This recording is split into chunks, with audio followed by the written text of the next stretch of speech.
So it turns out the audio didn't get recorded for the first set. But for the first exercise in today's workout, started off with one arm sled drags with the kettlebell in the other hand. So it's like this sled drag, farmer walk combination. Um, Again, kind of sticking to functional training, and I guess I use the word functional in the sense of if you had to, let's say, drag something through, like, let's say you have stuff that you drag around in a sled or something, but then also stuff that doesn't fit in a sled, so you have to hold it in a bag. Well, this is a movement that would help with that, I guess. But in any case, a super challenging movement, and even if you weren't to think about it in that way, you can think about it in the sense of it's working a little bit of quads, a little bit of forearms, a little bit of traps, so on and so forth. Supersetting that with kettlebell clean to front flip or simple flips.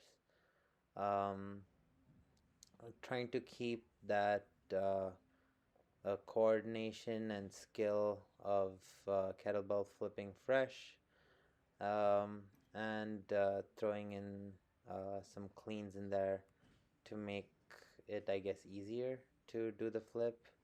Anyway, the audio comes back after that. All right, time for action. Okay, so for the next exercise, sticking with the sled and the kettlebell, but switching the farmer carry to a towel grip farmer carry, and then doing reverse sled with the sled. So here's what that looks like.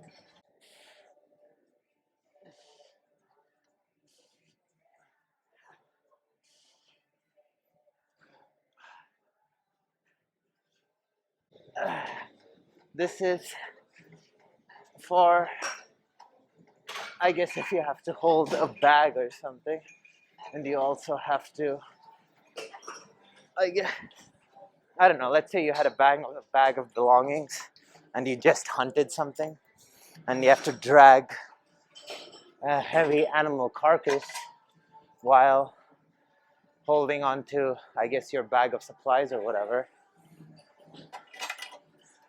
This would come in handy.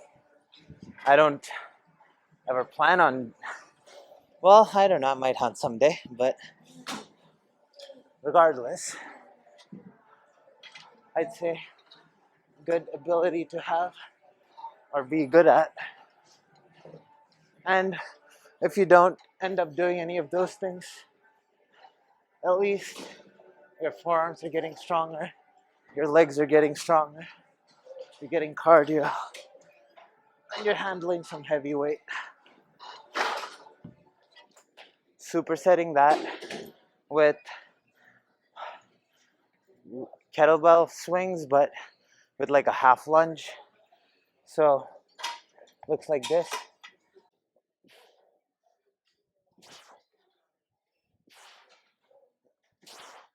This way, I'm able to keep my heart rate high and also practice my kettlebell swinging.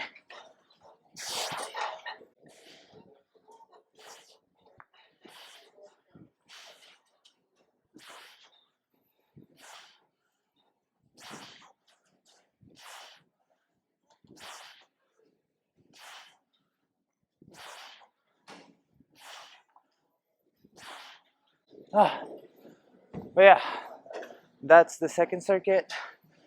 Probably gonna do 5 like the first one. Then let's see where the workout goes.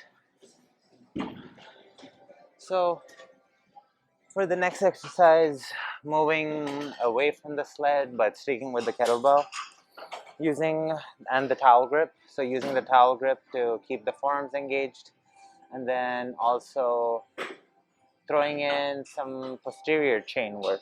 So that looks like, so using a towel grip, grabbing it really good close to the handle. I don't really want too much of an instability component. I'm looking for more of the forearm activation. using a staggered stance and then doing a deadlift and a row. Deadlift,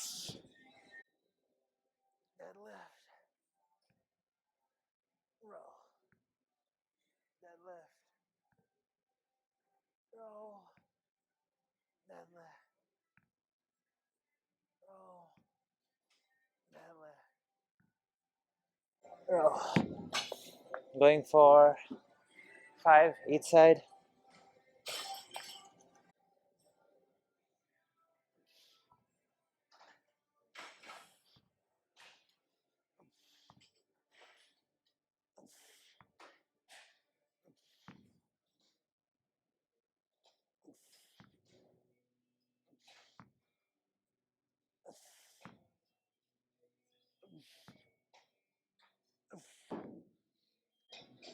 Not really supersetting that with anything. Just gonna focus on this and take a lower rest period. I'm gonna do about 5 total sets of that, and then I want to hit some abs today, so let's probably do some abs after. So I decided that I'm not quite ready to give up on the kettlebell yet, so I'm going to combine abs and I guess some functional and forearm work. So using the towel grip and the kettlebell again, but doing a suitcase deadlift and then a side bench.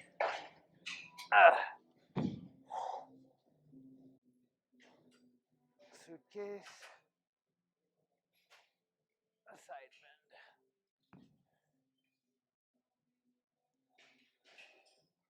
suitcase,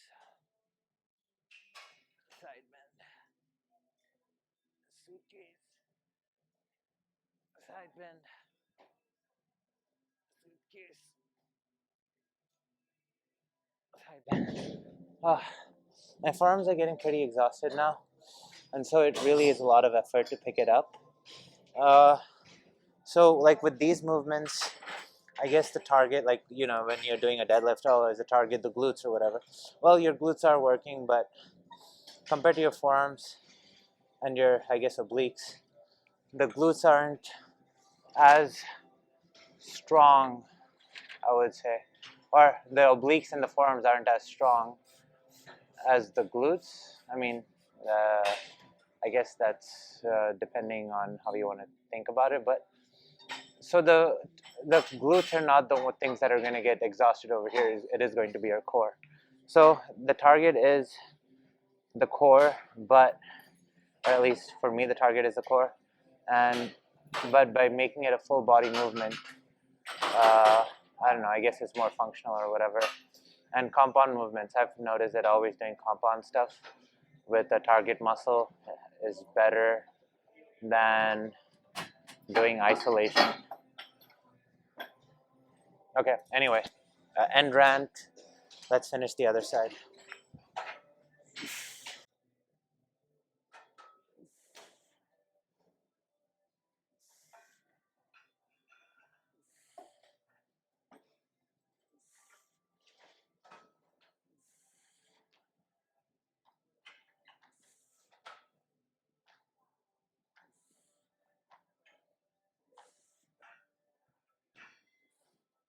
Ah, but yeah, I'm gonna do a couple more sets of this, and yeah, I want to do at least some more stuff after this for abs before I hit the sauna.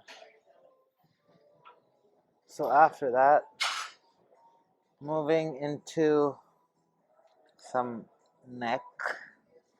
I will do more abs though. I just want to make sure that I do this because every time, or at least the past week, I don't think I've done neck training. So I wanted to make sure that I throw it in before I forget.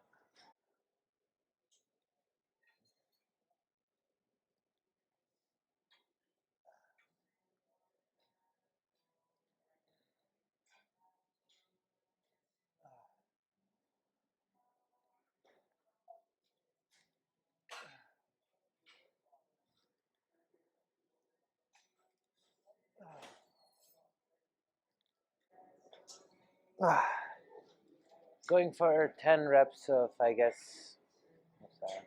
Neck extensions. That was my second set. I'm gonna do, I guess, total of 4 or 5. I should probably do some neck rotation work too. So, I don't know if I should. I'll probably throw that in after abs or before abs. I don't know. We'll see. But what I want to do is definitely abs and neck. So a couple more neck exercises and then a couple more ab exercises.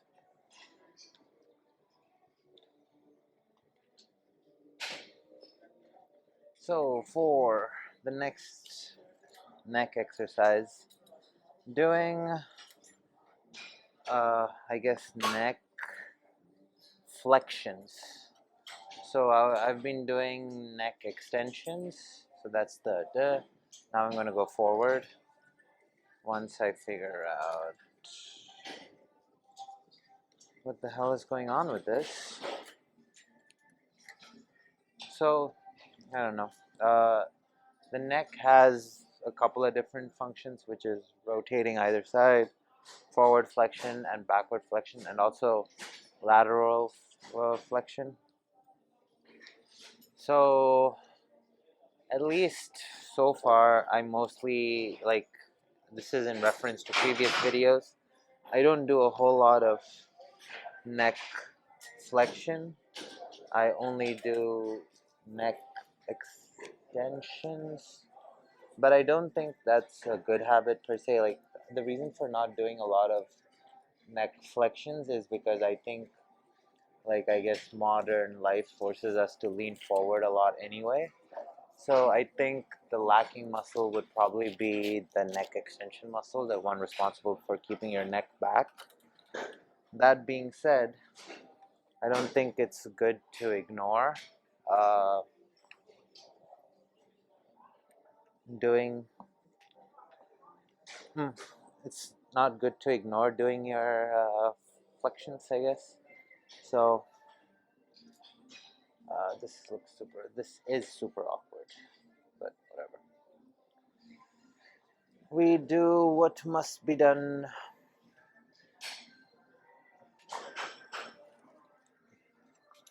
I feel like I can be pretty awkward with this. Okay.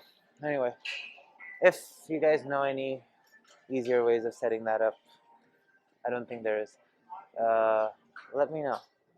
So also the other thing is, I wonder if I can just do this to train flexion. So I guess this would be kind of safer, where you do a flexion just with it hanging off your back.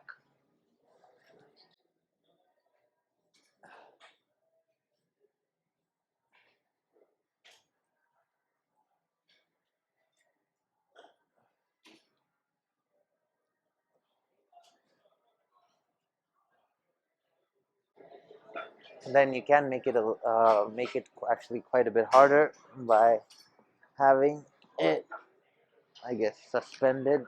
Let me do that correctly. Okay, so you want to take the kettlebell and have it suspend behind you. Jesus, that could have, that was something that would have been bad. Okay, anyway. Oh, you want it behind you.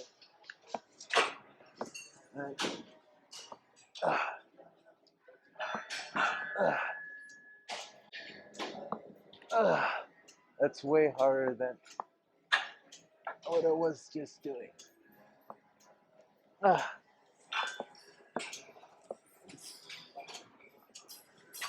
After hitting failure, I'm using my hands to kind of assist it forward and do negatives. Oh.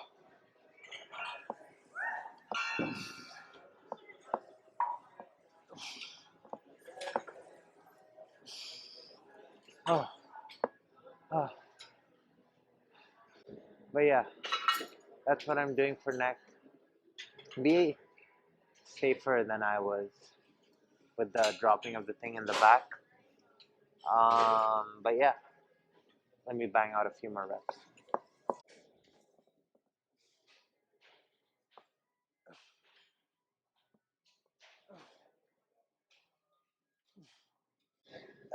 Okay.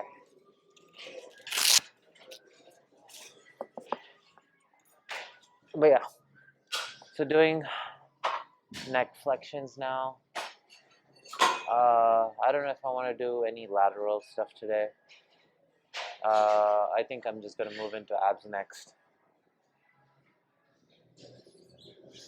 So, after neck, as promised, finishing off with some abs before I head into the sauna. I'm probably going to do some forearms and abs in the sauna as well. But like nothing too serious, just like accessory. Well, so usually in the sauna, what I do is I take a kettlebell that's relatively light, and like if I can do something for 10 reps, I'll do 5. And then I'll just keep going on doing that to keep my heart rate high, and then switch muscle groups and stuff like that. So it's not particularly super taxing. In any case, for abs, what I'm doing is, I guess, lying leg raises or knee to chest. Looks like this.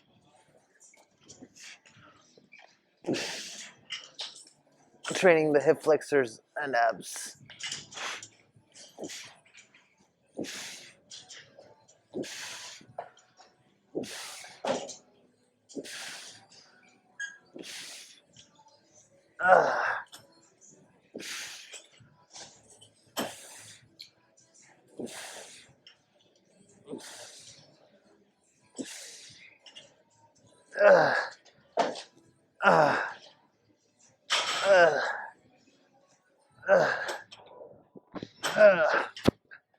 That exercise mimics the like how you lift your leg up while running.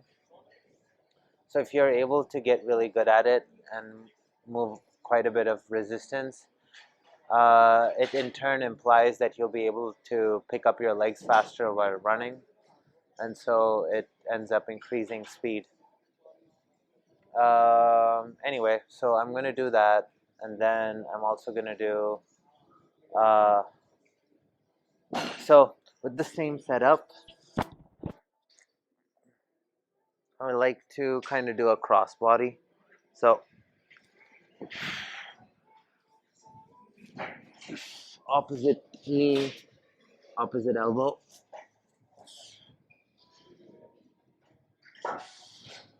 To throw in some of the rotational muscles and, I guess, crossbody contraction muscles, if there is such a thing.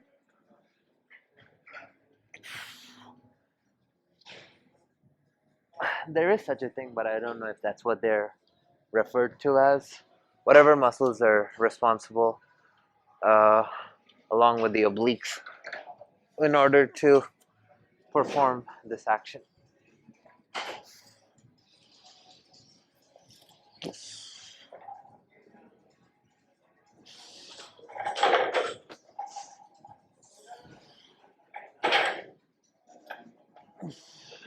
But yeah, those two movements are what I'm doing next. I'm gonna bang out a couple of sets before I hit the sauna. I don't know if I'll pose today. We'll see. If there's posing after this, I post.